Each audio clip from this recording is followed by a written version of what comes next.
اعوذ باللہ من الشیطان الرجیم بسم اللہ الرحمن الرحیم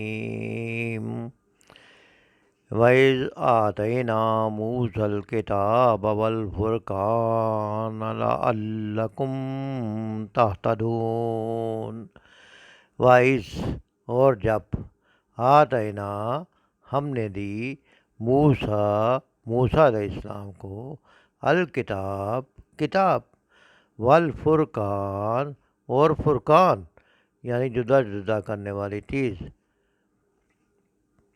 یا جدا جدا کرنے والے احکام لعلکم تاکہ تم تہتدون ہدایت پالو یاد کرو ہم نے موسیٰ کو علیہ السلام کو کتاب اور فرقان عطا کی تاکہ تم اس کے ذریعے سے سیدھا راستہ پا سکو۔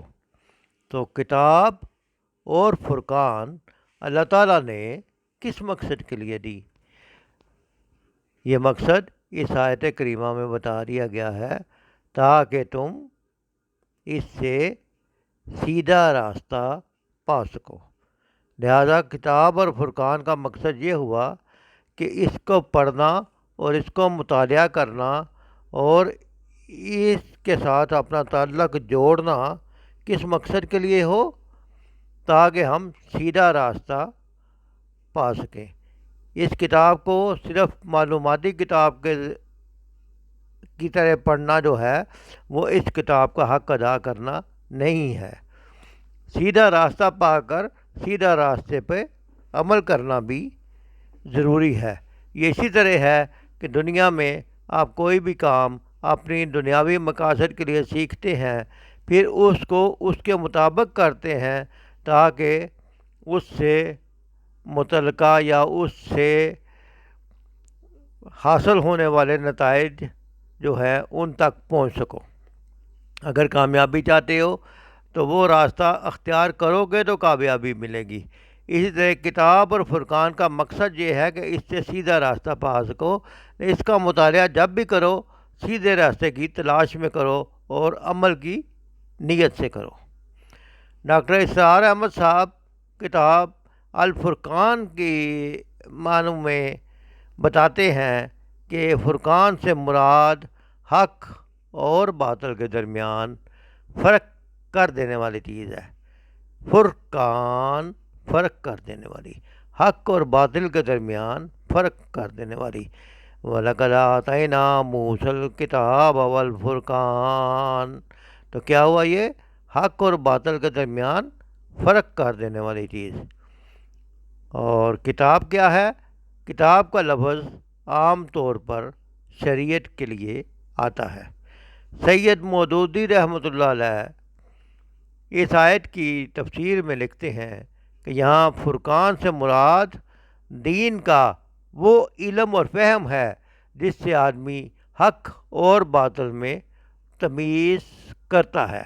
لہذا دین کا علم اور فہم، دین کا علم حاصل کرنا اور اس کی سمجھ بوجھ حاصل کرنا یہ اس لیے ضروری ہے کہ آدمی حق اور باطل، صحیح اور غلط کی تمیز کر سکے۔ تفسیر ربانی میں مفتی اصغر علی ربانی لکھتے ہیں کہ اس آیت سے پتہ چلتا ہے کہ اللہ تعالیٰ کی کتاب انسان کے لیے ایک بہت بڑی نعمت ہے۔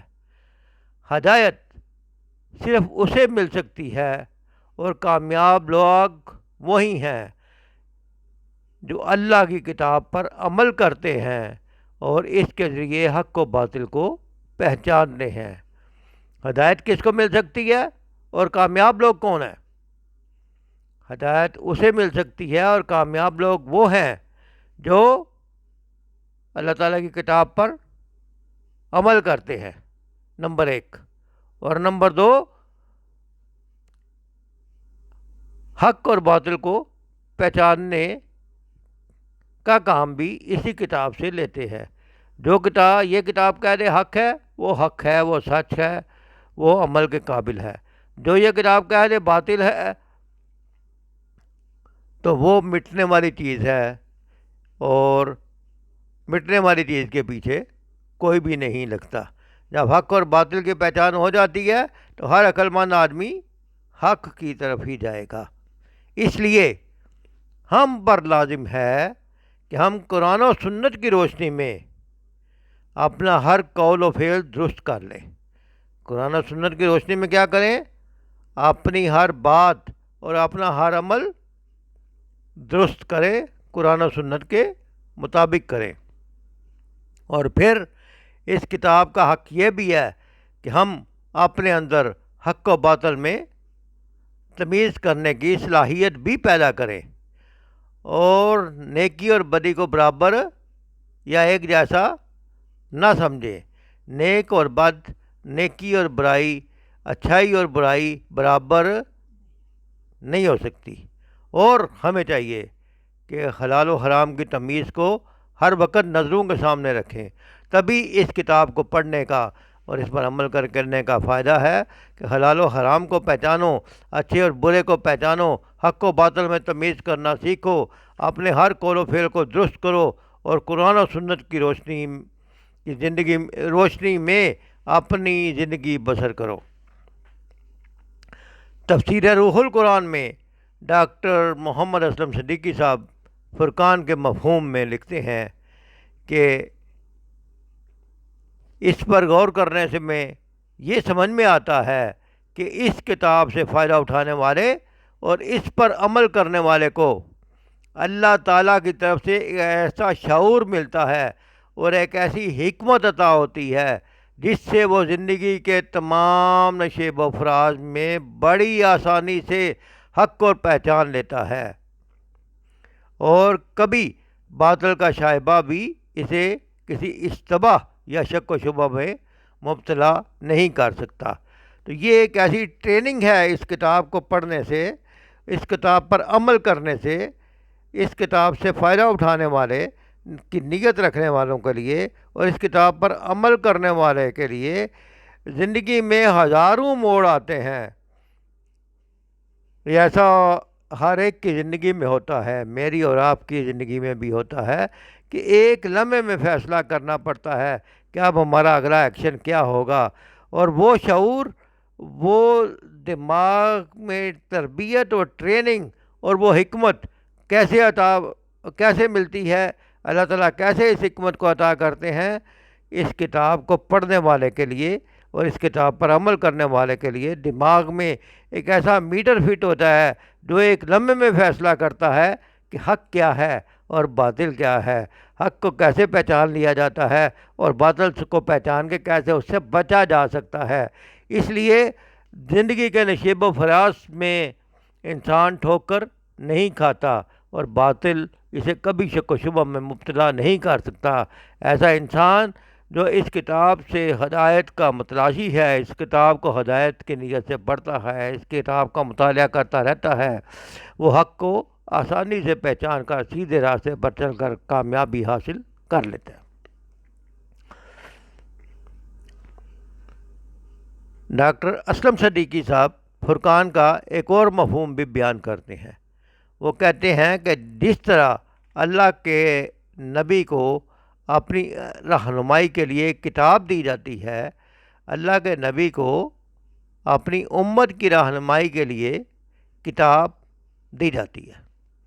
اسی طرح اس نبی کو وہ شخصیت عطا کی جاتی ہے جو اس کتاب پر عمل کرتی ہے اور اپنی دعوت کی حقانیت ثابت کرنے کے لیے فرقان کا کام دیتی ہے۔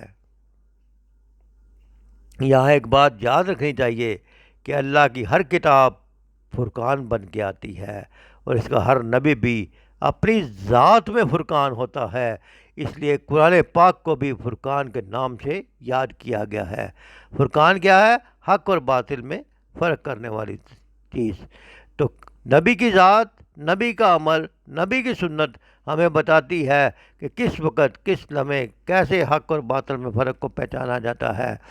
قرآن پاک کا مطلب ارشاد خداوندی ہے، تبارک الذی نزل الفرقان علی عبدہ، بابرکت ہے وہ ذات جس نے اپنے بندے پر فرقان نازل کیا۔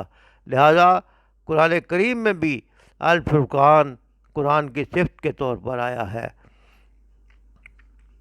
اس طرح قرآن فرقان بھی ہے، اور فرقان کے ہمارے لیے فرقان کی حیثیت ہی رکھتا ہے۔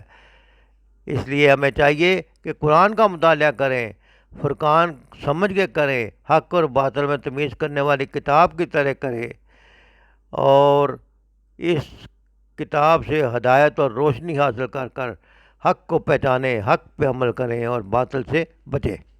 اللہ تعالیٰ سے دعا ہے کہ ہمیں اللہ تعالیٰ قرآن پڑھنے، سمجھنے اور اس پر عمل کرنے کی توفیق عطا فرما دے۔ قرآن اس نیت سے پڑھے کہ یہ حق اور باطل کا فرق بتانے والی کتاب ہے، حق کا سیدھا راستہ بتانے والی کتاب ہے، کامیابی کا راستہ بھی یہی کتاب ہے، باطل کا راستہ ناکامی کا راستہ ہے، اس سے بچنے کے لیے بھی اسی کتاب سے بصیرت حاصل ہوتی ہے۔ اور چونکہ کتاب لانے والی شخصیت قرآن کا عملی نمونہ ہے، ہمارے حضرت محمد صلی اللہ علیہ وسلم قرآن کا عملی نمونہ تھے، اس لیے سیرت پاک اور احادیث نبی صلی اللہ علیہ وسلم کا مطالعہ بھی نہایت ضروری ہے۔ اور قرآن کی تلاوت اور مطالعہ کا مقصد کیا ہے؟ اپنی دنیا اور آخرت کامیاب بنانے کے لیے ایسے عملی اقدامات کا علم حاصل کیا جائے جن سے کامیابی واضح ہو جاتی ہے اور راہ ہدایت حاصل ہوتی ہے، اس پر چل کر اللہ تعالیٰ صراط مستقیم کے راستے پہ چلاتے ہوئے جنت عطا فرما دیتے ہیں، دنیا میں بھی کامیابی ملتی ہے اور آخرت میں بھی کامیابی ملتی ہے۔